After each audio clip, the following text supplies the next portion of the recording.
narcotics in the internet, which was reported to the FBI. And of course, I'm here for the letter. So I'm not going to take much time. I'm sure that you want to hear, but of course, I'm going to leave this box with all the problems and a copy of the complaint. Mr. Rivera, I'm gonna ask you to come to our health service meeting. Nancy Rosario, if you want to, meet up with her. What's the date on the? We'll get it to you. October 28th. October 20th? October 6th. We should have, you need the letter by October 6th? We'll work on your call. All right, we'll reach out to you. All right. Thank you. Here's my card. Nancy, let it go through the office. And we'll go to the office. We'll be in touch. Thank you. Thank you. Thank you.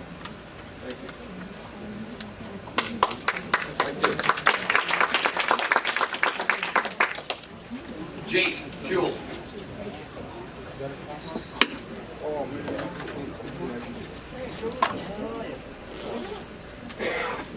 Good evening, everyone. My name is Jake Kuehl, and I'm a resident of Edgewater Park, and I volunteer for this organization called Sensibility.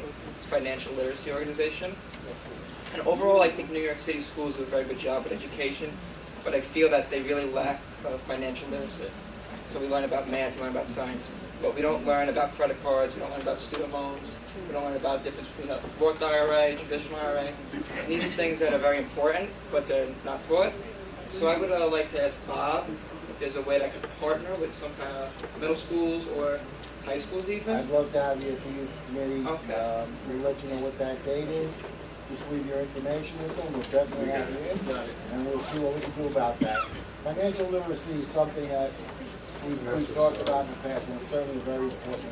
Yeah, so this organization, it's a nonprofit. I took a course for it. You have to do like a 10-hour course to get certified for it. And I've already volunteered for several schools, but there's none in the Bronx Neck or Palm Bay area. So I think it'd be great if we could just get it. We'll see if we can hook something up through the Department of Ed and see if there's some way we can hook you up through some of our local schools. We'd love to see that happen. Thank you, Jake. The date and the time of the meeting, the Bob's meeting. Marie, from Arnold Place.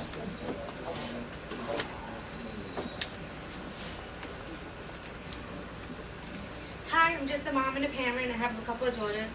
Not just. These are like important, like all This is simple. This is just, I really want to request paint. Simple paint. Paint. Paint. That's up my alley. I know. What do you need? I need paint. All right. Every day, my daughter's in her 3rd year in Preston. Preston, for 3 years, I sit outside and I park. I park legally on the side of the block. Just on the side, and I witnessed down the block, the whole, if you want to drive by, if you ever notice, Preston has the block. Preston comes out a door here. It's a solid block. There's no way to cross. Except there's 2 streets, Preston's block, there's their door. There's a block here and a block here, Brinsmead and Huntington. And it's on Schwartz. All right, I'm from Pelham Bay. So I do this whole drive. I sit there and I park over here, and there's a little crosswalk that goes this way, but there's nothing for them to cross this way. So when the cars come down, they see the whole block, and it's like a blind turn too. It's like a whole blind turn. And you just like zoom down, it comes like 100 miles an hour. Simple paint, you ready? Just a crosswalk. You come off, and there's like a little dip for the wheelchair to cross. Right there, they just come up, and these girls, all right, fine. You're gonna say some of them look at their phone and they cross. But they don't all do that. They cross. They look, but it's a blind turn. The cars are zooming out. Paint little people. You know those little people that are on the floor? Way before you hit the school. Little people that are saying, and they look, school. School across the way, they're driving along. You say, oh, there's people. Oh, there's paint. And you see it. And then there's a crosswalk. They come off just paint a crosswalk. They paint the car. They want you to slow down. And there's a school. In fact, in front of the school, in front of the building, they should put a big circle, PHS. Marie. You know where it is. Do me a favor. Put your phone number here. And Matt's gonna work very hard when you do this. You know what, just for shits and giggles, that guy, what's his name? Jake? The last Yeah. time? His program, where'd he go? He's here, His he's over program, there. I've been saying that forever. My daughter's in high school, and who teaches her about loans and credit cards? What? I would love to know, what did the school tell this guy? Why can't they Jake, get a this is little Marie, Jake. That's cool, all right. Some little people, just a little wanting. Wait, put your number here. I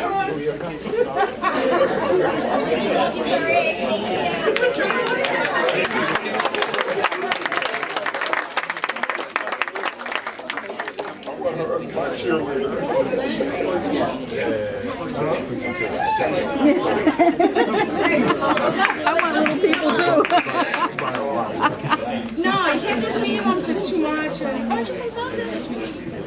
Yeah, the coach, this is my little one soccer coach.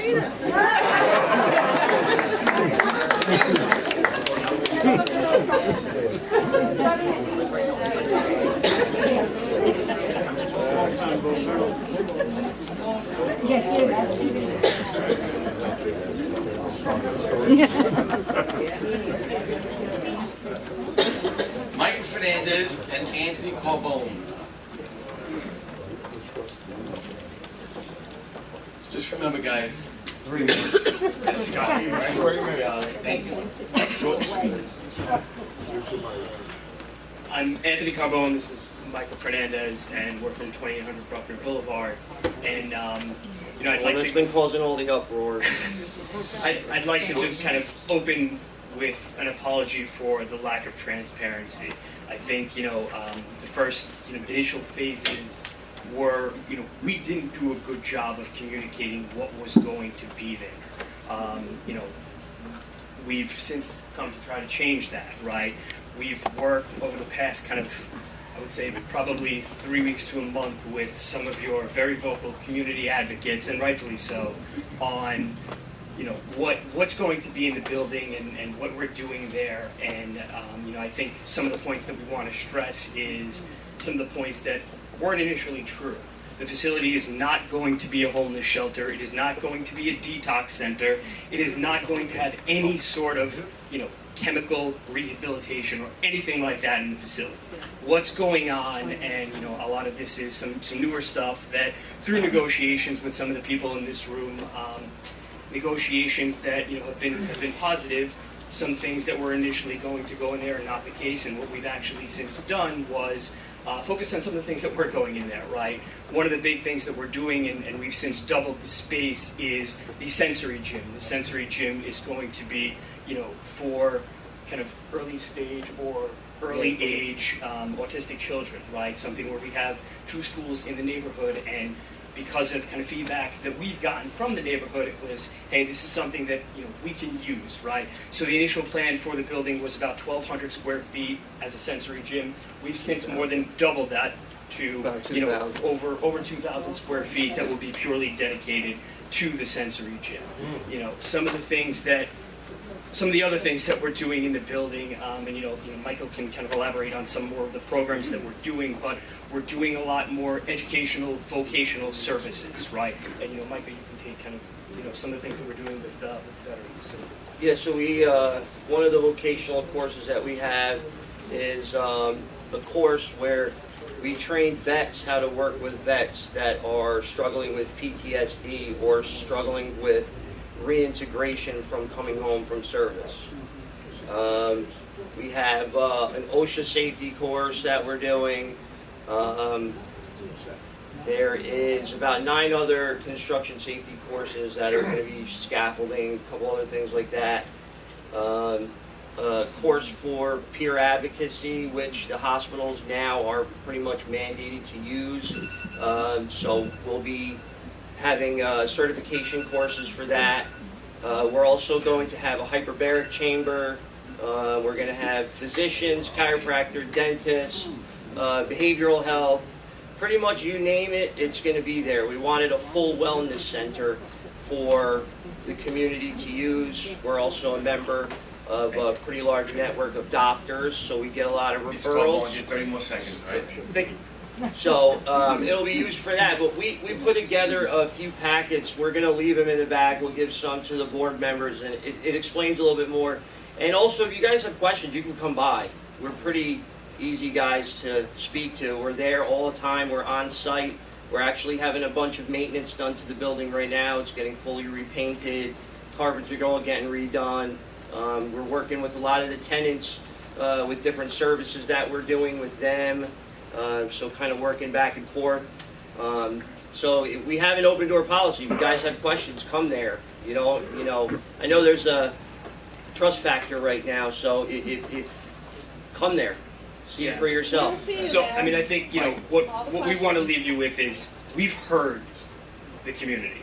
And, now we know the onus is on us to deliver on some of the promises that we've made over the past month. And, we are excited not only to do that, but we're excited to be a part of the community. We're not managing the facility from 100 miles away. We're not a corporation that's, doing something and then leaving. We're there. Our offices are in the actual building, so we are on site. And we recognize that our work doesn't end there, right? There's a lot of things that we can do with the community, programs that we can get involved with, supporting a lot of the things that were said here tonight. That we're going to have the ability to do some of those things, and frankly, we want to do them. Anthony, if I, just before you leave, we just have something from our district manager, and then one or two more questions from the board, right? Just very brief. I'll be quick. I know you've pledged to sort of increase communication with us. Yeah. And we got up to a rocky start. I think Yeah. you guys mentioned that. The summer was a bit rocky. The bringing of the mattresses was an issue that I still haven't gotten over yet. Sure. It was tough for a lot of the residents that are here. They're actually, most of them are out now, because they're Perfect. going to our We have- residential. we have- We have Gotcha. 2 houses that we own on the So other this side is of the Bronx. this is what created that. Yeah, we realize that. And we have understand. a very engaged community, as you see. They're all Yeah. here for you. And obviously, I see someone clapping in the back, and I appreciate that. But second, and to, in fairness, and to increase communication and continue to do that, to keep everyone on the same page, we have a Health and Human Services Committee, Right. which I'd love for you guys to attend We'd love to. next month. So I'll give you all the information. I'm sure hold on one second, I'm sure some of the people here will also be there as well. Sure. Because the program that you guys are doing, it has many components from what I've seen on your website. Sure. Yeah. So we want to know One of the things how that entails and that I how wanna that fits point- here. that I want to point out is we're putting an advisory board together. It's going to be one of the tenants from the building, somebody from the community, public officials, we have legal, clinicians. You can bring all the information to the Yeah. committee, Okay. all right, and then we'll definitely, articulate a We little have more. some updated information, not nearly enough copies. Hold on a second. Mary Jane had her hand up, guys. Can you speak louder, please, so we can hear you? I can't hear you. When you first came into the community, we tried to get information from you.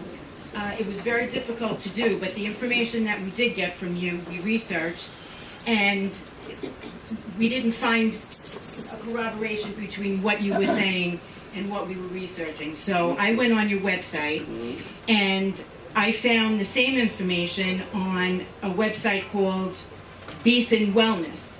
It's the same information. Now, I find that very suspicious. I don't understand it. But I went on there to try to find information like how much of the building will you be using, what exactly is going to be there, what doctors are going to be there, when are you going to start? There's a lot of questions. You came and you spoke today, but you didn't give any details. This community wants details. So, and as you can see, we're a community of people that stand by each other. We want the best, and let me tell you, if you are not the best, you are going to have a major problem here. We have something that we're putting together that's going to give exact timelines, exactly who's going to be on the staff, all of that stuff. So that's all going to come out. We're working with Mr. Kaufman to put something out. This way you can have exacts, right? Yeah. Because that's what we want. That's what we want to give you. We want to give you exacts. Do me a favor, Yeah. when you give the information, Mhm. make sure that you give it so that when we do the research and call the people Mhm. that you're saying that you work with, Mhm. that they will tell us that they work with you. Because right now, that has not happened. Yeah. Everyone that you have said Yeah, that and you work with and I'll is tell- saying, we have no idea And who you I'm are. gonna tell you why, because they know what's going on and they don't wanna get sucked in the middle of it. That's Oh, not come on, fair. that's Is not there a Which is- bad thing going on? No, but you know how people are, you call somebody out of the blue, but a lot of that is changing because we told them what's going on, how we're interacting with the community, so Dr. Littman and a few other people, there's gonna be Is there a Dr. Lippman? Because I Yes. get a lot of phone calls and no one knows you. No All Dr. right, Lippman Mary Jane, knows. we're gonna bring this, we're gonna follow up with this. All right, Sure. I All just right, we're want gonna my bring it to the neighbors health. to know. Understood. They will know. Okay, thank you. We got Marjorie, guys. You know, Marjorie, the last person here wants to. I think Mary Jane asked basically more. Marjorie, speak up, please. I'm sorry, guys. Stand up, Marjorie. Sorry, I forgot my height. I'm sorry, guys. I agree with Mary Jane. The biggest issue is lack of transparency overall, and still nothing, no details you guys came up with. You know, you just give us overall with programs, and you give us a website that's plagiarized.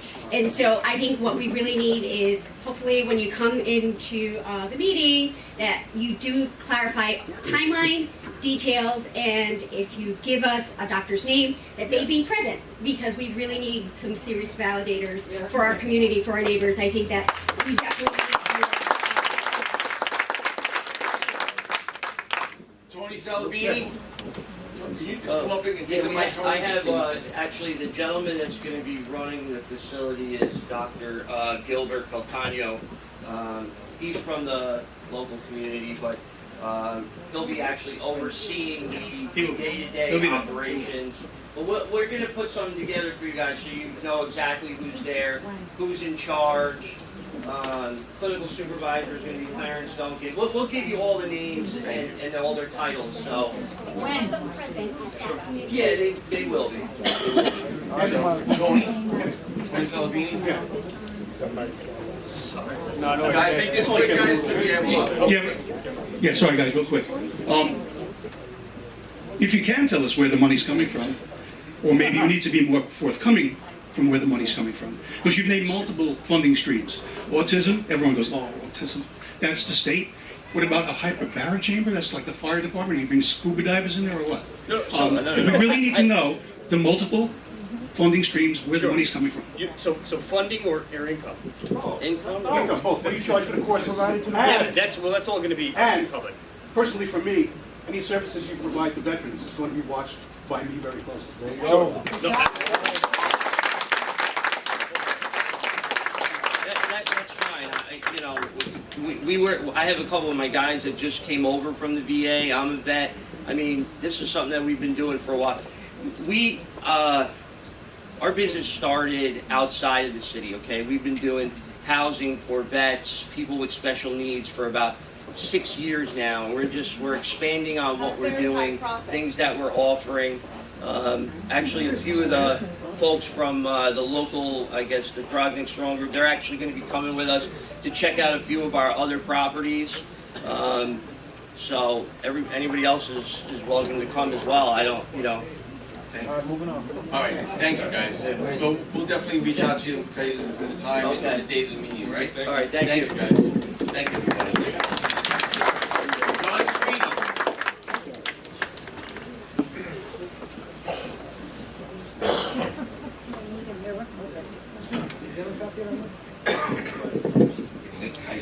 Sorry guys, I'm going to face this way because I'm with you and I want them to hear what I have to say. So one of the things that I want to talk about first is the seawalls. We see what's going on around the world with the hurricanes and the storms, and you know, we have a big problem with the seawalls in Throgs Neck Country Club, Locust Point, Silver Beach, Edgewater Park.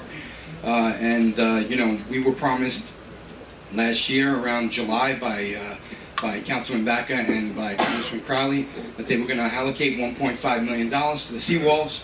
The job was supposed to start in July 2017. That job has not started. After reaching out to them again this year, they said that they allocated an additional $100,000. So that's great. We have $1.6 million supposedly allocated for this job, but that's just like giving us a big blank check, and it's not worth anything. So we need the community board to make them start doing the work. We need you guys to reach out to them and say, you know, if there's a hurricane that hits this community, those seawalls are not going to protect our homes. These people are investing their entire life into these homes. So, you know, it's very important that our elected officials do put their money where their mouth is and actually, you know, make those repairs. So that's the first thing I want to talk about. On the 2800 Bruckner, you know, I'm very happy to see Mr. Fernandez and his partner here, but I feel like, you know, we've heard over the summer so many things that were said, like they were evicted, they weren't evicted, you know, they have beds, they don't have beds. You know, I feel like I went to Congressman Crowley's town hall meeting, and even the congressman who used to be in the building and moved out before the whole fiasco started didn't know what was going on. So we need to make sure that, you know, our community, like we said, has transparency, that everybody knows what's going on. Which leads me to the other situation where the Whitestone Multiplex is. It just sold for $75 million according to your minutes. We can't have this same thing happen again. We can't. I mean, right, $75 million, who knows what kind of contract is going to come in there. According to Mr. Fernandez's website, they promised 5 times the revenue and the rent, and that's great. I'm a business owner, and I think that revenue is great. Everybody deserves to make money, but not when it comes to ruining our neighborhood. Our neighborhood comes first, and we have to make sure that anybody coming in here has to do what's best for the neighborhood first, then for their own pockets. So when it comes to Whitestone Multiplex, $75 million sale, what are they going to put there? We already have a huge congestion problem in that community. We know, we've been to meetings. There's a bottleneck there. We don't have enough traffic lanes coming up to East Tremont. We need to figure out something where we can get 1 lane onto the Hutch, 1 lane over to the Home Depot, and 2 lanes up to Tremont. There has to be a way we can do this, because it's too congested. There's accidents, there's problems there. We need to fix it. So I hope, and this is what I'm asking the community board to please do. Please make sure that our community members get notified without that little tiny blurb in the Bronx Times Reporter. Do an email, send out a text, do something to let everybody know when the meetings are happening. All right, because these people, and people way beyond this meeting, are going to want to know about what's going on over there, because we live here. All right, thank you. That's one of the reasons why the previous owner, the first one who actually bought the property, sold it, because with Senator Klein's office, we were working very closely with Senator Klein's office, the community board was, we were asking them to have a separate exit onto the property from the Hutch. So we were very involved with that, the community board. So I just want to bring that, send that out. Well, that's good to have the entrance onto it, but going back, again, there's going to be that listen, you only have so much, you only have so much land, but we are definitely on top of it, Joe. Thank you. Go ahead. Were you aware, did you get a copy of the priority for the capital expense budget? No, I did not get Well, it was distributed outside the back. Number 2 priority of the board was create and upgrade seawalls. We've been putting this in for years. Yeah. All right, so there's 1.6 million. You know what the response to the agency was? Let's say that. No, I'm just going to say quickly. The agency says further study is needed. Well, we were told by Vaca and Crowley that the studies would be done by July 2017. Was they received that response last year. It's been 5 years since Hurricane Sandy. Great. And all they give us the same response. Thank you. Now, if you can figure a way to get these guys to move, we'll all go down. Okay, great. That's what we got to do as a community, right? Thank you, John.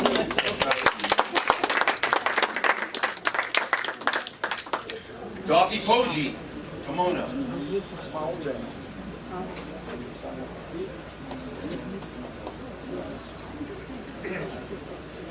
Hello, everybody. Welcome back. And I'm just here to bring up 2800 Bruckner Boulevard. From the beginning, it was a mess. We got a Facebook page that said that a Muslim Wellness Center is coming. Here we go, y'all. I'm in the Bronx, and this is our building. Inpatient detox, outpatient services, and family health services. It will be also house New York City and USA's first Islamic Wellness Center. I guess we have arrived, and I'm in need of recruiting staff in all positions as soon as possible, looking for licensed medical providers, behavioral health staffing, food service, support and security personnel at 2800 Bruckner Boulevard, in the Boogie Down. It's time to show what we are made of. I also need experienced trainers for multiple locations to teach CAST, CRPA, and CARC, and SHIRT, and IDP, intoxication, and driving programs. Prior DMV certification needed. Inbox me as soon as possible. This is what we got while they were moving in. 20 mattresses, and they already had put some rooms, they had mattresses in already that was seen by 2 tenants. So we panicked, and we asked for help, and the community all got together with a rally, and basically we've had no information since. Throgs Neck Strong put a committee together, but it's a kind of a committee that wants to do things their way, and they don't want any input. Meantime, I have 200 people on my Facebook page specifically for this subject, but I wasn't allowed to attend any of the meetings, and it was getting frustrating. So I reached out to Matt Cruz, and he had this brought up at this meeting, which was great. The problem we're having is everything that Michael Fernandez has said turns out to not be true. So we don't know what to do about that. You know, he is the owner of the building. His company is Stewart Redevelopment Company, which concentrates on getting mentally ill, chronically homeless, and addicted people into housing, which means that our stressed homes, yes, I'll wrap it up. Our stressed homes next door to your grandma, next to your child's school, could become a clustered home type situation, or what they call a group home. This is how he makes his money, and this is what he's going to do. So we have to keep an eye out and keep the community board aware that we are not going to really appreciate this, and maybe he could change his business somewhat to do it outside of our neighborhood if he has to. That's all we can do. Next, Assemblyman Mark Jonai, do you want to say a few?